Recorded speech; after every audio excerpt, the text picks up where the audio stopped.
The truth is uncomfortable, and that's why most people never hear it.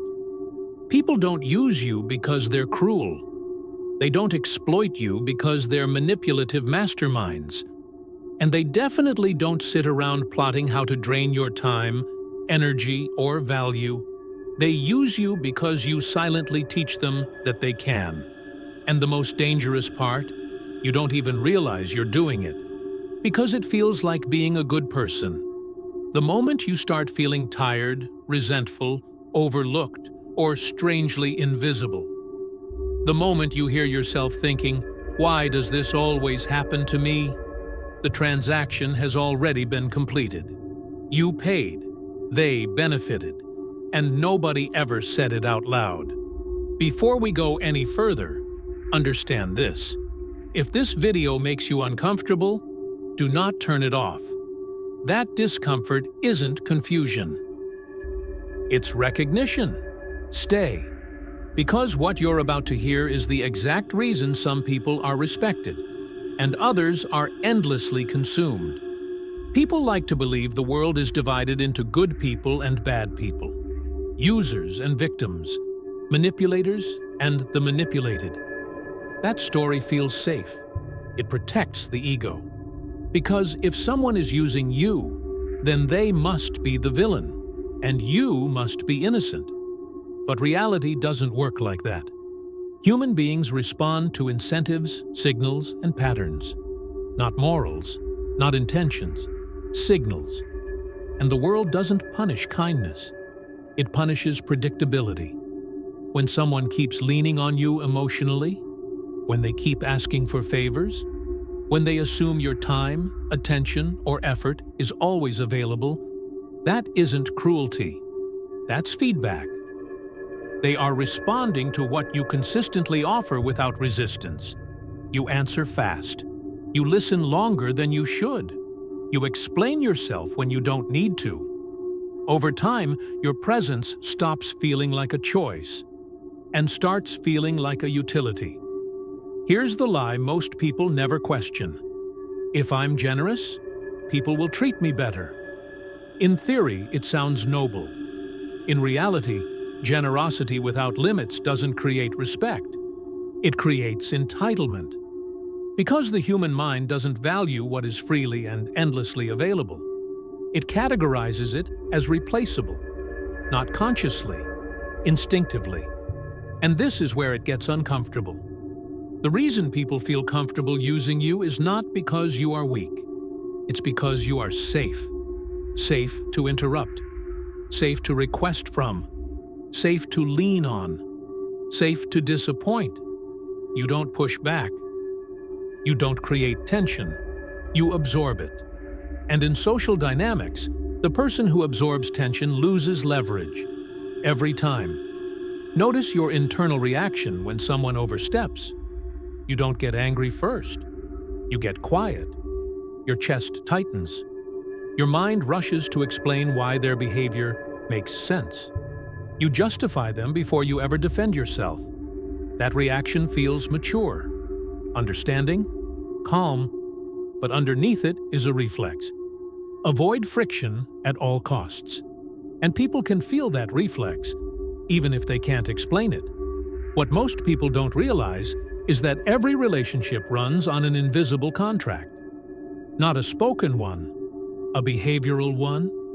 And every time you comply without pause, without resistance, without boundaries, you are rewriting that contract. You are teaching people what access to you costs. Or, more accurately, what it doesn't cost. This is important. The people using you are not necessarily bad people. In many cases, they would genuinely say they like you, respect you even. But respect without consequences is unstable. The moment pressure appears, the moment something must be sacrificed, the system reveals its truth.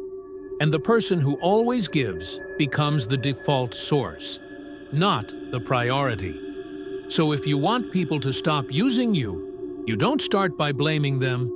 You start by identifying the signal you're broadcasting, the one that tells the world you are endlessly available, endlessly flexible, endlessly accommodating. Because until that signal changes, nothing else will.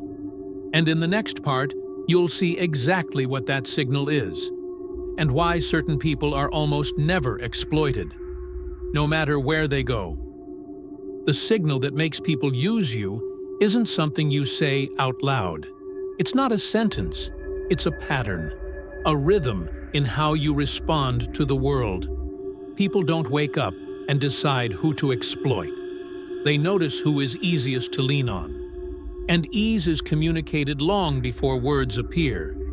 It lives in speed, availability, and emotional access. Think about how quickly you respond when someone reaches out. Messages answered immediately. Calls picked up without hesitation. Requests met with instant engagement. On the surface, this looks like reliability. Beneath it, the subconscious message is different. My time is always open. My attention is not scarce. Scarcity creates value. Constant access dissolves it. Then there's the way you say yes. Not just the yes itself, but the lack of pause before it. No silence, no consideration. No space for the other person to feel the weight of their request. When you remove that space, you remove friction. And friction is the only thing that forces people to respect limits. Without it, boundaries quietly disappear. Most people confuse kindness with compliance. They believe refusing, delaying, or questioning makes them selfish. But in social hierarchies, compliance is not read as kindness. It's read as positioning. You are placing yourself below the request, not alongside it. And hierarchy doesn't require cruelty. It only requires contrast. Notice something strange. The most assertive people are often the least used, even when they aren't particularly nice. They don't explain themselves much. They don't rush to soothe discomfort. They don't fear small moments of tension. Their energy communicates something powerful. Access to me is conditional. And the human mind respects conditions instinctively. Once someone uses you once, the brain starts categorizing you. Helpful, available, flexible. From there, repetition takes over. Each interaction reinforces the last. And the longer this loop runs, the harder it feels to break. Not because it's impossible, but because you've tied your identity to being the one who never resists. This is why people who are too nice often feel invisible. Their presence is consumed, not acknowledged. Their effort is expected, not appreciated. And when they finally speak up, it feels awkward, out of character, because the signal they've been sending contradicts the behavior they're trying to introduce. But here's the turning point. There is a single behavioral shift that collapses this entire pattern. One move that instantly changes how your availability is perceived. Without aggression, without lectures, without confrontation. It feels simple, almost boring, which is exactly why it works. And once you understand it, you'll realize why people who master it are rarely used, even in hostile environments. The moment always looks the same. Someone asks for something, again, your time, your help, your emotional labor. And for a split second, you already know what's coming.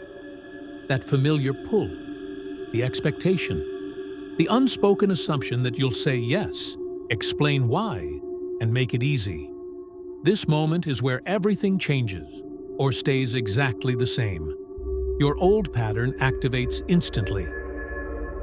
You start justifying in your head before you even speak. You soften your tone. You look for the most reasonable explanation. Something that won't disappoint. Something that won't create tension. Something that proves you're still good, still fair, still reliable. But what you're really doing is negotiating against yourself. Before anyone else even speaks. The switch is not aggression. It's not confrontation. It's not suddenly becoming cold or rude. The switch is far quieter, and far more unsettling. It's the removal of immediacy, a pause, a delayed response, a neutral "I can't do that" without an emotional cushion attached. No story, no excuse, no apology designed to soothe the other person's reaction. Here's the rule most people break without realizing it. The moment you explain, you invite negotiation. Explanations signal uncertainty. They imply that your decision is flexible, that with enough pressure, emotion, or persuasion, it might change. And the human mind will always test flexibility, not out of malice, but instinct. When you don't explain, something subtle happens. The other person feels a psychological disruption. They expected access. They expected engagement. They expected you to fill the space with words. Instead, they're left with a closed loop. No opening, no leverage. And that uncertainty forces them to reassess your position in the interaction. This is the moment the frame flips. You are no longer the resource. You are no longer the default. You become selective. And selectivity is interpreted as value. Not because you said anything impressive, but because you demonstrated that access to you is not guaranteed. Scarcity doesn't need justification. It simply exists. There is a trade most people avoid because it feels dangerous, being liked versus being respected. When you stop explaining, some people will feel uncomfortable. A few may pull back, but the ones who remain adjust their behavior. Requests become more thoughtful. Boundaries become implicit. And the dynamic recalibrates without a single argument. This works not because people suddenly become better, but because the human mind is wired to chase clarity and withdraw from closed doors. And when access to you is no longer automatic, the entire system reorganizes itself around that fact. But to understand why this switch works on almost everyone, you need to see the deeper mechanics behind it, the ones most people never notice.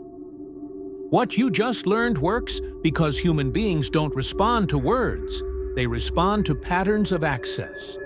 Scarcity isn't a marketing trick, it's a neurological shortcut. The brain assigns value based on availability.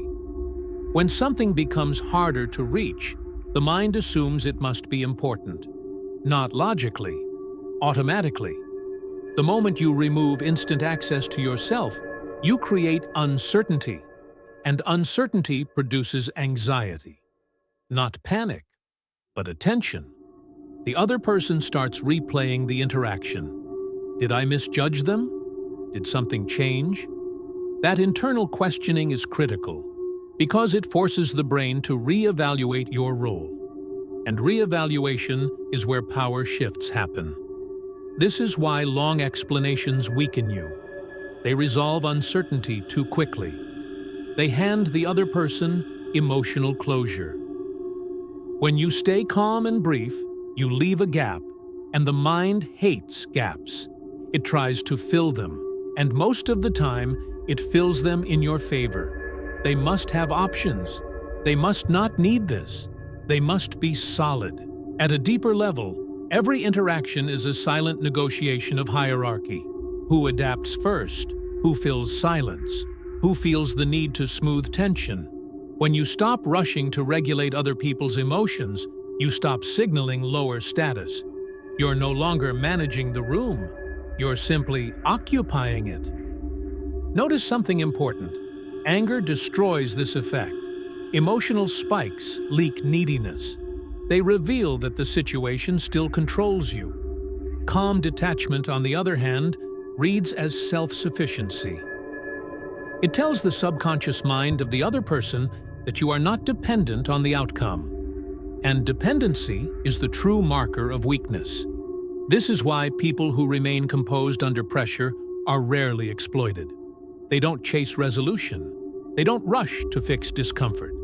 They allow tension to exist without reacting to it. And tension, when unclaimed, migrates back to the person who created it. Over time, something predictable happens. People begin adjusting their behavior before you ever say no. Requests become fewer, more respectful, more selective. Not because you lectured anyone, but because the system learned your limits through experience. Boundaries taught through behavior are stronger than boundaries explained with words. But there's one reason most people fail to maintain this shift. Not because they don't understand it, but because it threatens a deep internal attachment, an identity they've relied on for safety. And unless that attachment is addressed, the old patterns will always creep back in. That's what we deal with next. Most people don't fail at this because they don't understand the behavior. They fail because the behavior threatens who they believe they are. For years, being needed was your currency. Being helpful made you feel secure, relevant, safe from rejection. And when you remove instant access to yourself, that old source of validation disappears. Fast. There's a hidden addiction underneath being used. The addiction to being necessary. When people rely on you, you feel anchored. When they ask, you feel chosen. And even when it drains you, part of you prefers that exhaustion over the fear of becoming optional. Because optional feels like invisibility, even though it's actually freedom. Another trap is moral identity. You've told yourself a story. Good people explain, accommodate, and understand. Saying no without justification feels wrong, cold, almost cruel. But this is a misunderstanding. You're not being punished for setting limits. You're being tested to see if you can tolerate the discomfort of self-respect. Here's what almost no one tells you. When you change the signal, some people will disappear. Not because you did something wrong, but because the relationship was built entirely on access. When that access becomes conditional, there's nothing left to sustain the connection. This isn't loss, it's filtration. And yes, there is a short-term cost. Fewer messages, fewer requests, less noise. For people addicted to being needed, this silence can feel terrifying. But that silence is not rejection, it's recalibration. The world is adjusting to your new position, and it cannot do that while you keep explaining yourself back into old roles. If you want to lock this identity in, apply one rule for 7 days. Pause before every yes. No instant replies. No emotional cushioning. No justifications. Let people feel the weight of their request. Let silence do the work you used to exhaust yourself doing. Watch how quickly behavior changes without a single confrontation. What follows is predictable. People who used you will hesitate. People who respect you will adapt. And the dynamic will shift quietly but permanently. You won't feel aggressive. You won't feel guilty. You'll feel grounded, selective, untouchable in a way that doesn't require dominance, only clarity. So here's the choice, and it's a simple one. You can continue being endlessly accessible and slowly disappear inside other people's needs. Or you can accept a brief period of discomfort and step into a position where access to you means something. People will use you until you do this. After that, they can't, because the signal has changed. And once it changes, the game is over.